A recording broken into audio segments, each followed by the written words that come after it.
I am super thrilled to have the star of the show, Lindsey Ross. She was our award winner this morning at our Awards of Excellence, which is, as we mentioned, we had a lot of submissions this year, super competitive, and congrats. Yeah, that was pretty good. So you were also joining us yesterday for our Women in Ag Tech event, and we were going to talk a little bit. So anything from Women in Ag Tech when we were together Monday, or precision ag, ag adoption, what you're seeing in general on the retail space, anywhere you want to jump in, we'll just kind of go for there.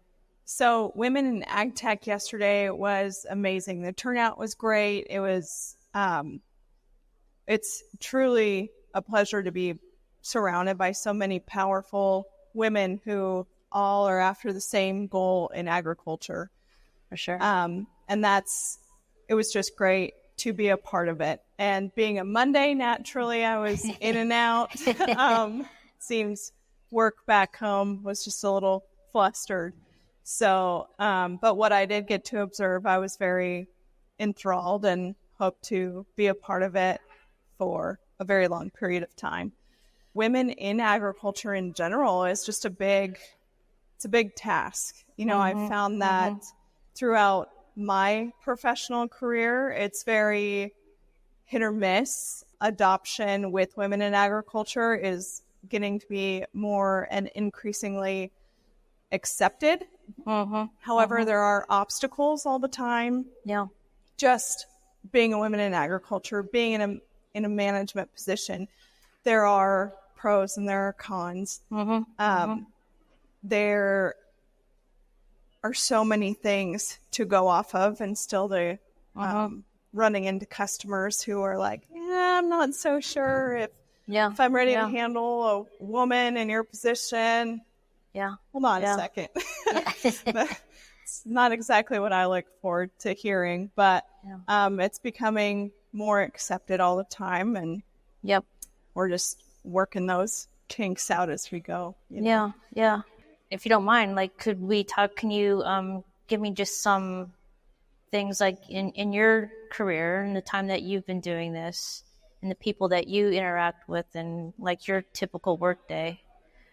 What things, still need to be addressed and changed, and what are you like happily surprised? Like, yeah, this is actually going well. This is changing. I'm seeing it. Any kind of examples you can? So as far as my day-to-day work presence, surprisingly enough, the sales guys, the customers I work with, the older generation are the ones that are more open to the technological side of things. Whereas, we all assume that the younger generations, the ones that are moving in, taking over the farms, or the younger generation of sales team, they are just a little more standoffish to adopting these technologies and utilizing them day to day on their operations. Yeah. But, that it becomes increasingly more beneficial over time, and these younger generations see that, but they are very much so ready to take over the farm or take over their sales position the way that they see fit. Yeah. Just, there's nothing wrong with it. It's a forward way of thinking.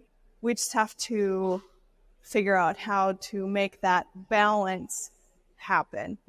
Adoption of specifically where I have fallen into place in my career currently is starting a department, developing a precision ag department for a cooperative that hasn't had near the opportunity that a lot of other cooperatives have had. Yeah. So being able to tie together, the younger generation, the older generation, and the in-between, and utilizing the technology and introducing the different ways that I would like to go about things and pursue. That's where the challenge lies right now. But we are off and running, and we are utilizing things and trying to get out to customers and just introducing a whole new lineup of technology to help customers succeed in the field. That's really what we're doing. I think about the topic of labor and attracting young people to agriculture, particularly if, they didn't grow up on a farm. They're not inheriting the family farm or something. How important is it, when you're doing your job, when you're interacting with people, for young women to see you and your position, your role, what you're doing? How impactful is that? To see someone doing something like, wow, yeah. You put me on the spot to talk about myself, which I don't enjoy doing. But you're in awards of excellence, so, And I am very much so appreciative of the prestige, but I consider myself to be one of the guys. It's very important to, being a female in agriculture, it does come with its challenges, but it's also one of those positions where you have to put yourself in the customer's shoes. I have customers who are women that are running entirely on their own these large operations. They're very influential as well. Yeah. And it's nice to get with those women who are like-minded.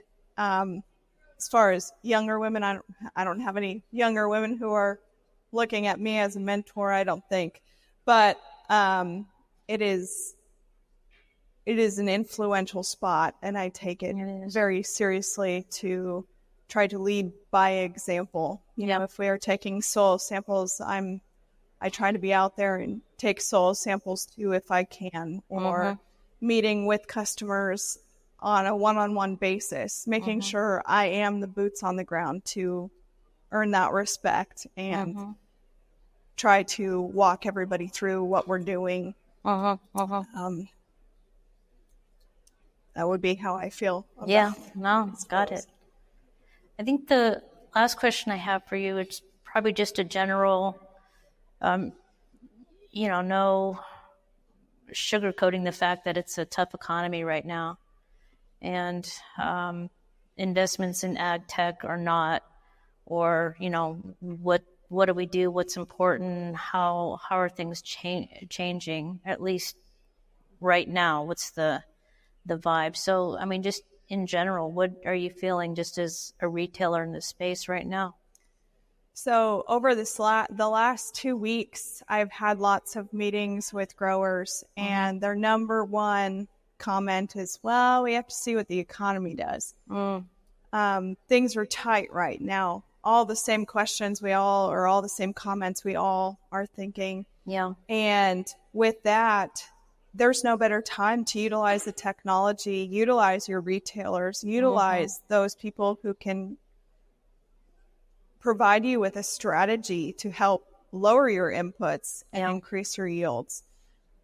The economy is really tough right now. It's tough for everybody. And I think utilizing that technology to ensure you are specifically in what I do, strategically placing those fertilizers to maximize your outputs and minimize your inputs, which is not what people want to talk about being a retailer. But truthfully, it provides more opportunity to your grower to raise a better crop, make them feel better, because at the end of the day, we all have to eat. We all have to have clothes. We have to be united. So, it's a scratch my back, scratch your back kind of a thing where we all have to work together. So where it's tough, we have to figure out new ways to do things and how to be efficient. Agree. Good point to end on. Thank you. Yeah, thank you. Lindsey Ross, Legacy Co-op, thank you so much, and congrats again. Thank you.